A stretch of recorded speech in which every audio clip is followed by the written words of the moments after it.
మోషే చేసిన ప్రార్థన కీర్తనలు 90వ అధ్యాయం. ఈ కీర్తన భక్తుడైన మోషే రాశాడు. సాధారణముగా అన్ని కీర్తనలు చెప్పబడినట్టుగా ఇది కూడా కీర్తనగా చెప్పబడలేదు, కానీ ప్రార్థనకు చెప్పబడింది.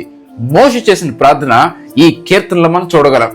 ఈరోజు మనము మోషే చేసిన ప్రార్థన నేర్చుకుంటున్నాం. కాబట్టి ఈ ప్రార్థన ప్రతి ఒక్కరు నేర్చుకోండి. ఈ ప్రార్థన ప్రతి ఒక్కరు రాసుకోండి. మీ జీవితంలో ప్రతి ఉదయకాలం ప్రతిరోజు ఈ ప్రార్థన మీరు చేయండి. మొట్టమొదటిగా మా దినములు లెక్కించడం మాకు నేర్పుము. కీర్తన 90వ అధ్యాయం 12వ వచనంలో మనం ఈ వాక్యం చూస్తాం. ప్రతి రోజు కూడా ఈ ప్రార్థన నేర్చుకోవాలి. ప్రభా, మా దినములు లెక్కించడం మాకు నేర్పించుము అని ప్రతిరోజు మనం ప్రార్థన చేయాలి. మానవుని యొక్క ఆయుష్ ఎంతో అల్పమైనదో మోషే గుర్తించాడు. అది కేవలం 70 సంవత్సరాలు, అధిక బలం ఉన్న 80 సంవత్సరాలని కీర్తన 90వ అధ్యాయం 10వ వచనం చూస్తాం. కాబట్టి ఎంత అల్పమైన జీవితంలో దేవునికి ఇష్టకరముగా జీవించుటకు, దేవుని సన్నిధిలో కాలం గడుపుటకు తమ దినములు సరైన రీతిలో వినియోగించుకునేలాగా నేర్పించమని మోషే దేవునికి ప్రార్థన చేస్తాడు. దేవా, మా దినం లెక్కించడం మాకు నేర్పించి. ఈ రోజు మనం ప్రతి ఒక్కరు ప్రార్థన చేయాలండి. ఏదో ఉంటున్నాం కదా, జాబ్కి వెళ్తున్నాం కదా, కెరీర్కి వెళ్తున్నాం కదా, అది ఇది అనుకోవద్దు. ఎందుకంటే మనం ఎవరు కూడా శాస్త్రం కాదు, ఈ లోకం కూడా శాస్త్రం కాదు. ప్రభా, నా దినములు లెక్కించడం నేర్పించి వీడిని ఆలోచించుకున్నారా? నాకు 20 సంవత్సరాలు వచ్చాయి, నాకు 25 సంవత్సరాలు వచ్చాయి, నాకు 30 వచ్చాయి, నాకు 40 సంవత్సరాలు వచ్చాయి, నాకు 50 సంవత్సరాలు వచ్చాయి. నా జీవితం ఏంటి అని ఆలోచించారా? ఇది ఒక చిన్న జీవితం అండి.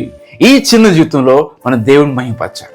ఈ చిన్న జీవితంలో మనం పరిశుద్ధంగా జీవించాలి. ఈ చిన్న జీవితంలో పాపానికి, లోకానికి దూరంగా పారిపోవాలి. దేవుడు మనకి మహిమ తీసుకురావాలి. నెంబర్ 2, రెండోదిగా ఉదయం నీ కృపతో మమ్మల్ని తృప్తిపరచము. కీర్తన 90వ అధ్యాయం 14వ వచనం.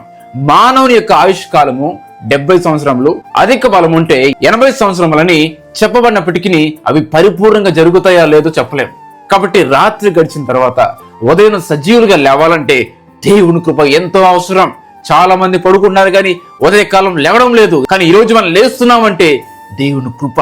మనం ఈ రోజు రాత్రి పడుకొని ఉదయం సజీవులుగా లేవాలంటే దేవుని కృప ఎంతో అవసరం. కాబట్టి మనం కూడా ఇదే ప్రార్థన చేయాలి. ప్రతి రాత్రి పడుకునే ముందర, ప్రభా, రేపు ఉదయ కాలమున నీ కృపను నాకు దయచే ప్రభా, నేను సజీవులు లెక్క నేను లెగాలి ప్రభా, నీ కృప నాకు దయచే ప్రభా అని మనం ప్రార్థన. మూడవదిగా మా చేతి పని స్థిరపరచము. కీర్తన 90వ అధ్యాయం 17వ వచనం. మానవునికి ఆయుష్ కాలం మాత్రమే కాదు, కానీ చేటుకు పనినిచ్చిన వాడు కూడా దేవుడే. చేసే పనిలో దేవుని సహాయం లేకపోతే మనం వర్ధిల్లలేం.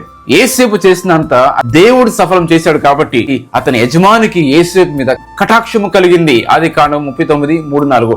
మనం చేసే పనిలో సఫలం అవ్వాలంటే దేవుడే దాన్ని స్థిరపరచాలి. కాబట్టి ప్రార్థన ప్రతి ఒక్కరు నేర్చుకోవాలి. ఈ రోజు నీ జీవితంలో సక్సెస్ చూడాలన్నా, జయం చూడాలన్నా, నువ్వు చేసే ప్రతి పని కూడా సఫలతను చూడాలన్నా ప్రతి ఉదయకాలం లేచి, ప్రభువా, నా చేతి పని స్థిరపరచు ప్రభువా అని ప్రార్థన చేయండి.